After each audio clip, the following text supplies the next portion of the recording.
Garis polisi kini dipasang di Trans Studio Makassar. Langkah ini untuk memastikan proses penyelidikan penyebab kebakaran pusat perbelanjaan dan permainan itu bisa dilakukan. Polisi pun mulai melakukan pemeriksaan sejumlah saksi dan juga mengumpulkan sejumlah bukti.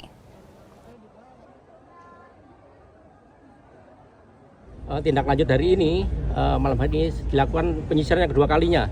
Karena lampu sudah menyala, ini akan mendukung kegiatan pencarian.